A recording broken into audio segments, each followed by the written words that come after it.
Hello students, today our topic is letter to Lord Chesterfield by Dr. Samuel Johnson. Okay, English prose BA first year. तो आज हम बताएंगे आपको doctor Samuel Johnson के बारे में. A brief life sketch. Okay, doctor Samuel Johnson जो है was born in 1709 at Lichfield में इनका जन्म हुआ था डॉक्टर सैमुअल जॉनसन का. और इस father was a poor book seller. इनके पिता एक बहुत ही गरीब किताब बेचने वाले थे. ठीक है, बहुत ज़्यादा गरीब थे और किताब बेचने का काम वो करते थे, बुक सेलर थे. और as their financial condition was not sound, इनकी जो फाइनेंशियल जो आर्थिक स्थिति थी वो अच्छी नहीं थी. So Johnson's primary education was not formal, इसलिए डॉक्टर जॉनसन की जो एजुकेशन थी वो फॉर्मल नहीं रही, मतलब औपचारिक नहीं रही, स्कूल वगैरह नहीं गए थे ये. After gaining his primary education privately, he went Oxford for higher education, but due to poverty he had to face many difficulties. उन्होंने जो मतलब प्राइमरी एजुकेशन थी प्राइवेटली तौर पर, उसके लिए वो ऑक्सफोर्ड भी गए, वहाँ पे उन्होंने हाई एजुकेशन भी प्राप्त करी. ठीक है, मतलब प्राइमरी एजुकेशन इन्होंने प्राप्त करी थी, उसके बाद में हाई एजुकेशन के लिए वो वहाँ चले गए थे ऑक्सफोर्ड में. लेकिन due to poverty he had face many problem, लेकिन उन्होंने गरीबी की वजह से बहुत सारी परेशानियों का सामना करा. Then he married a women, बाद में उन्होंने एक शादी कर ली. बाद में इन्होंने शादी कर ली who was 20 years older than he, जो कि 20 ईयर्स ओल्ड थी, इनसे 20 ईयर्स ओल्ड थी. ओके, हिज लाइफ कैरियर, इनका जो लिटरेरी कैरियर है, अब है इनका literary career. Doctor Johnson was most learn man of the age of the transition. He achieved a great success mainly in the field of the prose. Besides a prose writer, he was also a poet, critic, novelist. His essays were published in two famous papers named as the Rambler and the Adler. In this essay, he is didactic and comes before us as a moral teacher. But there are some other prose work, the dictionary, preface to Shakespeare and Lips, the poets. In this work he is primarily a critic. Okay, and Dr. Johnson's, in spite of all this, he completed very successfully. And Dr. Johnson's last work was The Lives at the Poets. In 1974 he died and was buried in Westminster Abbey. Okay, तो doctor Johnson जो थे बहुत ही मतलब learning man, बहुत ज़्यादा होशियार brilliant व्यक्ति थे, बहुत ज़्यादा एज ऑफ द ट्रांसिशन, मतलब क्षणिक एज के ही. और he achieve a great success, उन्होंने बहुत बड़ी सफलता प्राप्त करी थी, mainly in the field of the prose के क्षेत्र में. बिसाइड से प्रोज राइटर, एक प्रोज राइटर होने के साथ वो एक कवि भी थे, और एक क्रिटिक आलोचक थे, और एक नॉवेलिस्ट, एक उपन्यासकार भी थे.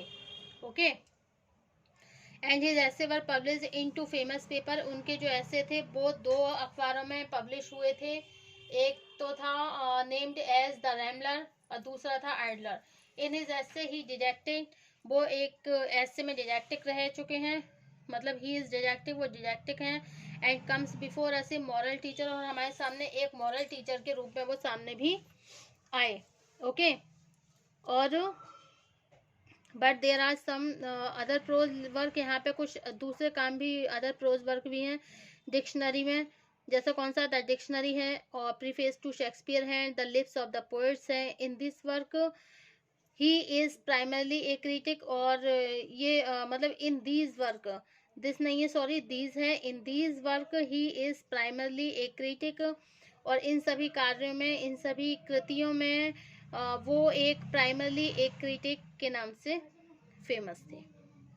ओके, और in spite of all this, इसके बावजूद ही कंप्लीटेड इट वेरी सक्सेसफुली, बहुत सफलता के साथ ये सब सफल किया, उन्होंने सक्सेस किया.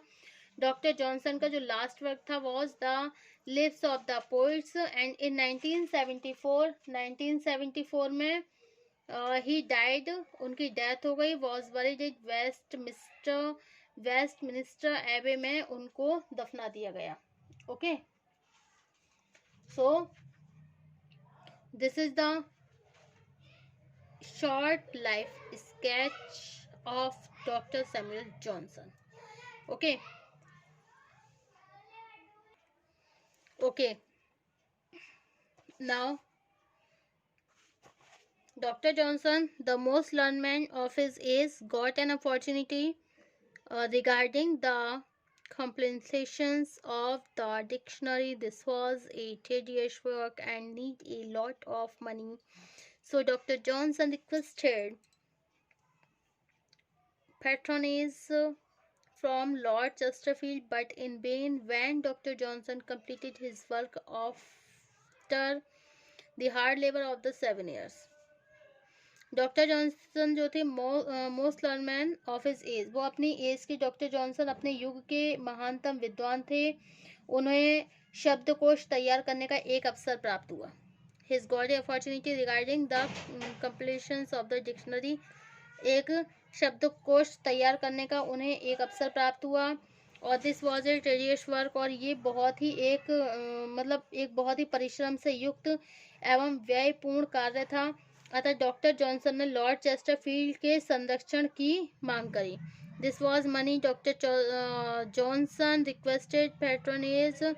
Johnson completed his work of after the hard work of 7 year, और उसके बाद में डॉक्टर जॉनसन ने लॉर्ड चेस्टरफील्ड से संरक्षण की मांग करी, किंतु सब व्यर्थ रहा। जब डॉक्टर जॉनसन केवल 7 वर्ष के थे, 7 वर्ष के बहुत मेहनत करने के बाद उन्होंने अपना कार्य पूरा किया, तो लॉर्ड चेस्टरफील्ड ने इस रचना की जनता के लिए सिफारिश करी और अपने संरक्षक होने का दावा किया। Okay, Chesterfield recommended his work for public and claimed to be his patron. Naturally, Dr. Johnson was much annoyed and replied in bitter tone to reject his patronage through the example of swimmer. He tried to make clear the meaning of patron, and he says that his work was completely by the grace of God and there was no contribution of Lord Chesterfield. Okay, तो बहुत मेहनत के बाद इन्होंने अपना कार्य पूरा किया और लॉर्ड चेस्टरफील्ड ने इस रचना की जनता के लिए सिफारिश करी और अपने संरक्षक होने का दावा किया। ओके, स्वाभाविक रूप से डॉक्टर जॉनसन बहुत अधिक नाराज हुए तथा लॉर्ड के संरक्षण को अस्वीकृत करते हुए अत्यंत कटु स्वर में उत्तर दिया। एक तैराक के उदाहरण के द्वारा संरक्षक का अर्थ क्या होता है स्पष्ट करने का प्रयत्न किया। वो कहते हैं कि इसका कार्य होता है ईश्वर की कृपा से पूर्ण हुआ, मतलब उसका कार्य ईश्वर की कृपा से पूर्ण हुआ है तथा इसमें लॉर्ड चेस्टरफील्ड का कोई योगदान नहीं था। ओके, नेक्स्ट है आपका doctor Johnson had to work very hard, बहुत ही कठिन परिश्रम करा उन्होंने, बहुत ज़्यादा मेहनत करी 7 ईयर तक। After doing hard work completed this task without the help और encouragement of anybody. When his work was published, Lord Chesterfield recommended dictionary to the public and claimed to be his patron, but Dr. Johnson rejected him as the patron. Okay, doctor Johnson को एक सूचना प्राप्त होती है, बहुत hard work करा 7 साल तक, आफ्टर डूइंग हार्ड लेबर, मेहनत करने का उनका काम जो है पूरा भी हो गया। ओके, अच्छा, डॉक्टर जॉनसन की एक सूचना मिलती है कि लॉर्ड चेस्टरफील्ड ने अपने 2 लेखों के माध्यम से डॉक्टर जॉनसन के शब्दकोश की सिफारिश की जनता के लिए की है और यह लेख साप्ताहिक पत्र द वर्ल्ड में प्रकाशित हुआ। इतने महान व्यक्ति का संरक्षण अपने आप में वास्तव में एक बहुत बड़ी सम्माननीय बात थी। ओके, किंतु डॉक्टर जॉनसन प्रसन्न नहीं थे, डॉक्टर जॉनसन खुश नहीं थे।